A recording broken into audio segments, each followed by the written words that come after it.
How a profit-maximizing monopoly chooses output and price. By the end of this section, you will be able to explain the perceived demand curve for a perfectly competitor and a monopoly. Second, analyze a demand curve for a monopoly and determine the output of maximize and revenue. Third, calculate the marginal revenue and marginal cost. Last, explain allocative efficiency as it pertains the efficiency of a monopoly. So this picture shows the perfect competition. Farmers markets are example of perfectly competition because you will find the same products for the same price. For example, kung pupunta ka ng market at gusto mong bumili ng banana, tapos sa kabilang banda may nakikita kang 20 per kilo at sa kabilang banda din may nakikita kang 20 per kilo na banana, at it's up to you kung saan yung pipiliin. This picture shows the monopolist because they have no competitor in their field of work that help them enjoy privilege such as constant demand, pricing power, and another such benefit. So, ang monopoly is yung mga malaking mga kumpanya. Perfectly competitive versus monopoly. Perfectly competitive, a competitive firm is small relative to the market in which it operates and therefore has no power to influence the price of its output. A competitive firm price as given by market conditions. So perfectly competitive are considered to be price taker because price taker have no pricing power. Monopoly. Monopoly has ability to influence the price of output.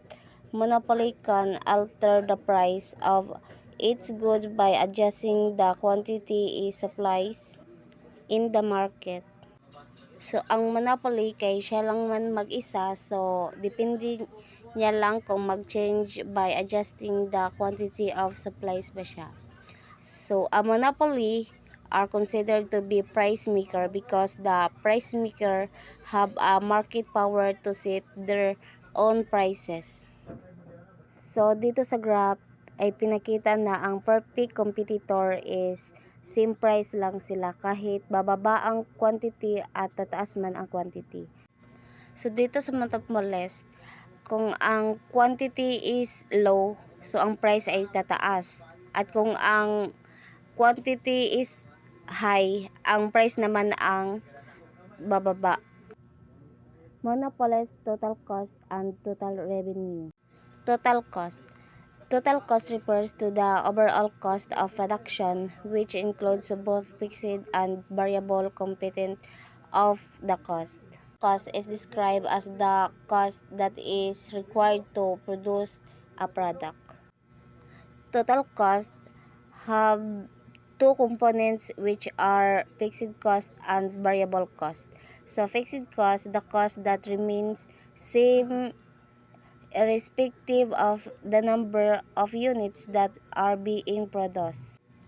Example of fixed cost, the list for a building or the rents of an apartment. So a variable cost, the cost changes, increases or decreases based on the number of goods produced by a company for the service requirements of customers.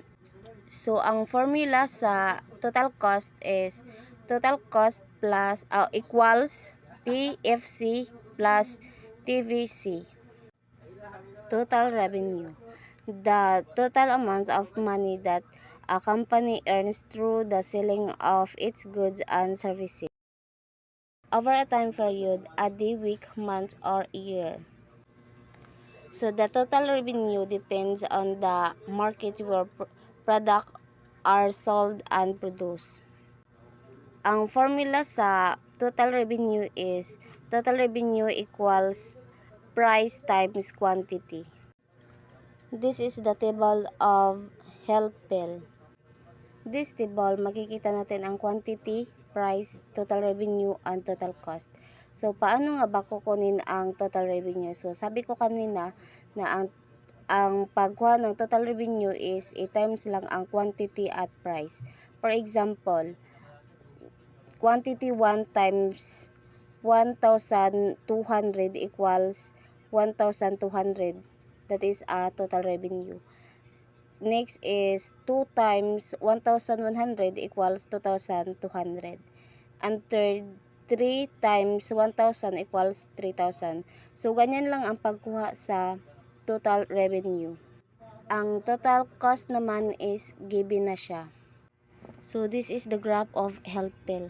So, makikita natin na ang total revenue is pababa kasi the quantity is low, high levels of output bring in relatively less revenue because the high quantity pushes down the market price. Makikita din natin na ang total cost is tumaas because of the highest quantity of output where total revenue is most above total cost. Next is monopolized marginal revenue and marginal cost. The change in total production cost that comes from making or producing one additional unit. Ang formula sa marginal cost is marginal cost equals change total cost divide change quantity. And marginal revenue, the revenue that the company generates when there is a sale of an additional unit. Ang formula nito is marginal revenue equals change total revenue divide change quantity. This table, makikita natin ang quantity, total revenue, marginal revenue, total cost, marginal cost. So, paano kunin ang marginal cost ay marginal revenue and marginal cost? Ang sa pagkuha sa marginal revenue is ang total cost, ang quantity 1 and ang quantity 2 nila is i-minus lang. Like for example, quantity 2 minus quantity 1. So, 2,200 minus 1,200 equals 1,000. At ang 1,200 sa marginal revenue is given yan siya. Next is 3,000 minus 2,200 equals 800. Then 3,600 minus 3,000 equals 600. So, ganyan lang ang pagkuha sa marginal revenue. So, ang marginal cost naman is same lang din ang pagkuha sa marginal cost. Like 775 minus 500 equals 275. Ang 500 is copy mo lang yung 500 sa quantity 1 sa total cost. Yan na ang marginal cost sa quantity 1. Then 1,000 minus 775 equals 225. And 1,250 equals minus 1,000 equals 250. So, ganyan lang ang pagkuha sa marginal cost at ang marginal revenue. So, dito sa graph, makikita natin na ang marginal revenue ay bumaba at saka ang marginal cost ay tumaas. Pero nag-intersect sila sa quantity 5. So, this process works without any need to calculate total revenue and total cost. Thus, a profit maximizing monopoly should follow the rule of producing up to the quantity where marginal revenue is equal to marginal cost. This quantity is easy to identify graphically where marginal revenue and marginal cost intersect. Maximizing profit. So, this table is makikita natin ang quantity, marginal revenue, marginal cost, marginal profit, total profit. So, kinapi ko lang yung marginal revenue and marginal cost para makuha ko ang marginal profit and total profit. So, ang pagkuha sa marginal profit is i-minus lang ang marginal revenue and marginal cost.